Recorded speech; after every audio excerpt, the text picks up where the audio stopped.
الحمد لله كفى والصلاة والسلام على من لا نبي بعده. أما بعد فأعوذ بالله من الشيطان الرجيم. بسم الله الرحمن الرحيم. قوموا لله قانتين. صدق الله العظيم. محترم د منځ په حواله باندې او د هغې سره متعلقه اذکارو په سلسله کې مو دا څو درسونه وشو. په ننني درس کې د منځ په دوران کې مختلف هغه کارونه چې په هغې باندې د علماو په خپل منځ کې په دې باندې باسي چې په دې کې بهترین کم یو عمل دی، نو په هغې کې یو د الله اکبر په ټیم کې د لاس اوچتول دي. دې ته عام طور د علماو په اصطلاح کې رفع الیدین په صلات ورته وایي. نو په مانځه کې لاس اوچتول چې دي نو د بلا احادیثو نه ثابت دي. د هغه ډېرو احادیثو د ثبوت په وجه باندې د الله اکبر په دوران کې خپل لاس اوچتول غوږونو طرف ته وړل چې دي نو دا مسنون دي. مثلا لاس اوچتول دي، لاس څومره اوچتول دي نو څوک دومره وایي چې دومره دا لاس پوره شو چې لاس اوچت شو، رفع د یدین وشوه، څوک وایي دومره پکار دی، څوک وایي داسې پکار دی. بهرحال چې په کم انداز باندې چا لاس اوچت کړه نو په هغې د سنتو نیت چې دی هغې وکړو نو هغه سنتیت ادا شو. دویمه دا چې دا لاس اوچتول د هر تکبیر سره پکار دی کنه دا به د ابتدایي تکبیر سره ویل پکار دی. نو د ټولو علماو په دې اتفاق دی چې د تکبیر تحریمه سره لاس اوچتول که دومره دي که دومره دي که دومره دي او که په دې انداز باندې دي، خو دا لاس اوچتول په داسې انداز باندې چې دا لاس قبلې طرف ته دا ګوتې داسې راشي او د دې لاس دا ورغوي دا قبلې ته مخامخ شي. دا لاس اوچتول د تکبیر ابتدا په دوران کې خو اتفاق دی. خو د دې نه علاوه په رکوع په دوران کې لاس اوچتول یا د رکوع نه پورته کېدو په دوران کې لاس اوچتول، په دې دوران کې سره د الله اکبر سره لاس اوچتول چې دي نو دا پکار دي که نه دي پکار. نو چونکې په دې کې د کله ما خفضه و رفعه الفاظ هم راغلي دي په احادیثو کې، نو په دې وجه بعض علما صرف د رکوع په دوران کې لاس اوچتول د رکوع ته د تلو په ټیم کې او د رکوع نه اوچتولو په ټیم کې لاس اوچتوي، او کوم بعض علما داسې هم شته چې هغه د سجدو په دوران کې هم د الله اکبر سره لاس اوچتوي، یا د هر رکعت کې چې پورته ودرېږي نو په هغې دوران کې. نو دا په دې بنیاد باندې د لاس اوچتول په دې خو اتفاقي دي چې د ابتدا په دوران کې په دې کې د هیڅ عالم اختلاف په افضلیت کې نشته، نه په جواز او په عدم جواز کې څه شته. البته د رکوع په ټیم کې ښکته کېدو پورته کېدو په ټیم کې یا د سجدې په ټیم کې ښکته کېدو پورته کېدو کې لاس اوچتول شته که نه. نو شیګان د رکوع په سره سره د سجدو په دوران کې هم او د سجدو نه په ښکته کېدو پورته کېدو کې رفع د یدینو کوي. البته علماء احناف چې دي نو هغوی وایي چې یاره د تکبیر الابتدا په دوران کې لاس اوچتول مسنون دي، په دې باندې سنت د رفع الیدین ادا شو. پاتې د نور د الله اکبر سره لاس اوچتول ښکته کول چې دي نو د هغې ضرورت نشته او هغه دغه نه دي. دا البته خلاف سنت ورته نشو ویلی ځکه چې د احادیثو نه چې کوم څه ثابت شي د رسول الله صلی الله علیه وسلم قول دغه عمل دغه شان د صحابه قول او عمل ثابت شي نو په دې باندې جګړې کول به دا نه وي. دویم دا د سورت فاتحې په حوالې باندې چونکې عام طور یو حدیث هغه مونږ تاسو ته د حدیثو په کتابونو کې چې راځي چې لا صلات الا بفاتحة الکتاب، د فاتحة الکتاب نه بغیر مونږ اډولې مکمل کیږي نه. نو په دې وجه باندې د علماو دا فکر دی چې په مونږ کې سورت فاتحه ویل چې دي نو دا لازمي دي ځکه چې بغیر فاتحې نه مونږ نه کیږي. نو د ټولو علماو په دې کې اتفاق دی چې فاتحه ویل چې دي نو دا د مانځه هغه حصه ده چې دا ضروري حصه ده. البته د علماو په دې کې د خبر ده چې یاره دا سورت فاتحه سړی وایي نو دا به په هر مانځه کې یعنې ځان له سړی به هم وایي او که په جمع کې به هم وایي. نو علماء احناف وایي چې که سړی ځان له ولاړي خو د هر سړي دپاره لازمن لوستل دي، خو که په جمع باندې ولاړي نو په جمع چې دا یو سړی وایي کوم چې مخکې امام دی نو هغه به وایي، نورو ته ضرورت نشته، نورو ته د وینا ضرورت نه دی پاتې. لکه یو حدیث کې راځي چې من کان له امام فقراءة الامام له قراءة، نو هغه حدیث او د دې حدیث د ټلي کولو په نتیجې کې علماء احناف وایي چې کله امام مخکې ولاړ یو هغه مونځ کوي نو مقتدي نه دي په کار چا پسې وروسته لګوي، بس هغه امام پوره دی. او که نه سړی ځان له ولاړ دی نو هر سړي له ځان له سورت فاتحه ویل چې دي نو په کار دي. بیا په دې کې د علما د دواړو په منځ کې هغه تطبیق به ورته ووایو، توفیق ورته ووایو چې یاره که فرض که امام په تیزه لګیا دی نو د تیزه امام چې په تیزه قرات کوي او مقتدي هم کوي نو دا خلاف سنت دي. نو لہذا چې که امام په تیزه لګیا دی نو بیا د مقتدي نه وایي، خو که امام په سري مونځ کې لګیا دی یا په تشه رکعتونو کې لګیا دی نو په هغې کې د مقتدي هم ځان سره پټ پټ ووایي. البته چې کم خلک کم علما وي چې نه خامخا ویل پکار دي کاغه امام سره یو کا غیر امامي نو هغه د هغې دپاره مختلف طریقې راوباسي. یو طریق پکې دام ده چې امام سر ته ورسي ولضالین نو بیا دې پسې مقتدي وروسته شروع وکړي امام دې لږ ساعت غلی شي.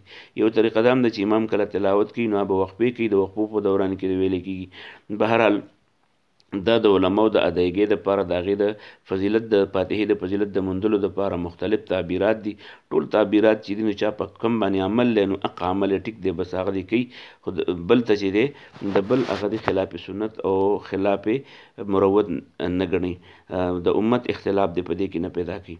دریم اختلافي خبره چې کوم په دې کې دغه امین ویل دي، نو امین ویل چې دي نو په دې کې د علماء امت اتفاق دی چې کله ولضالین وویلی شي نو وروسته ورپسې په کار دی چې امین وویلی شي. اوس دا امین چې دی نو څه خلک وایي یاره دا د امام ولضالین تر مونځ ورسوه نو مقتدیان دې پسې امین ووایي.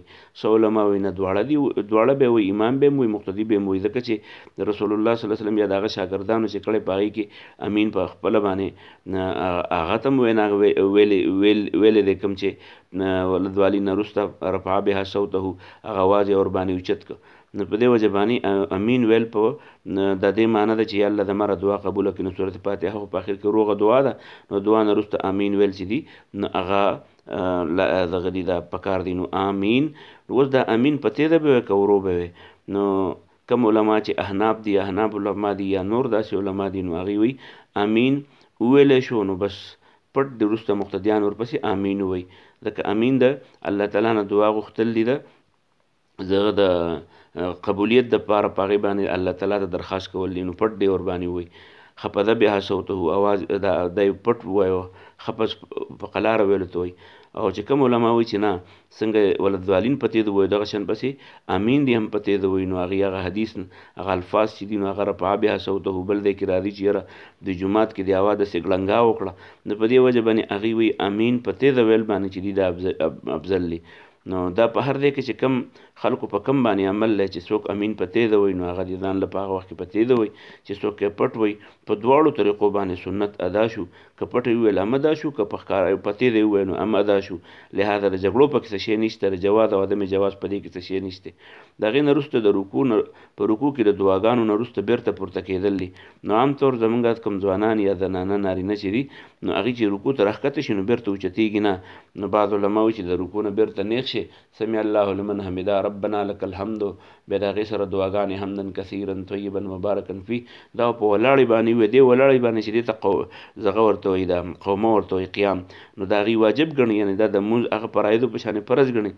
بیا چې کله د هغې نه سجدې له سړی لاړ شي نو د څو علماو فکر دا دی چې یو حدیث کې راځي چې رسول الله صلی الله علیه وسلم به کېناستو نو اول به یې لاس وکړ وروسته به یې زنګنانو لګول. یو دا دی چې زنګنان بیا وروسته لاس بیا وروسته سر لګول دي.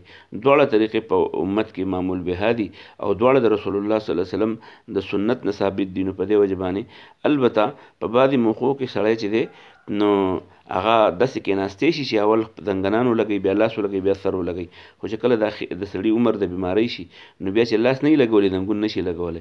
د مختلفو موقعو سردار پیغمبر علیه السلام ادایګیانې دي، نو چې څنګه یې وکړو ټول ټیک دي، که اول یې لاس ولګول او که اول یې زنګنان ولګول، دواړه د رسول الله صلی الله علیه وسلم د سنت نه په مختلفو موقعو باندې ثابت دي. بیا په سجدې کې د دواړو سجدو په منځ کې جلسه کول. جلسه مطلب دا چې د دواړو په منځ کې دومره کېناستل چې سړی پکې دا ویلی شي چې اللهم اغفر لي ورحمني واهدني وارزقني وعافني، دا پکې یو ځل ووایي، یا پکې اللهم اغفر لي اللهم اغفر لي اللهم اغفر لي، دا پکې ووایي. دومره کېناستل دا لازم. البته په دې دوران کې چې کله سړی د یو رکعت وشي او دویم ته پاسي نو بعضې علما په دې دوران کې هم جلسه استراحت کوي. جلسه استراحت مطلب دا چې د سجدې نه راپاسې لږ دمه شه بیا پورته اوچتېږه. بعضې علما چې کوم دي نو هغه دا جلسه استراحت چې دی نو هغه مسنون ګڼي د هر چا دپاره، او بعضو دې ته جایز وایي. جایز مطلب دا چې لمن کان له حاجه چې یحتاج الیها چې هغه دې ته محتاج، مثلا سړی چې بیماري یا بوډای نو هغه چې کېناستلی نه وي نو هغه نشي پاسېدی، نو په داسې ټایم کې که سړي جلسه استراحت وکړه نو هغوی وایي جلسه استراحت یې وکړه، آرام یې وکړو، په منځ کې څه فرق نه راځي. نو بعض خلک دې ته سنت وایي، بعضې ورته جایز ورته وایي.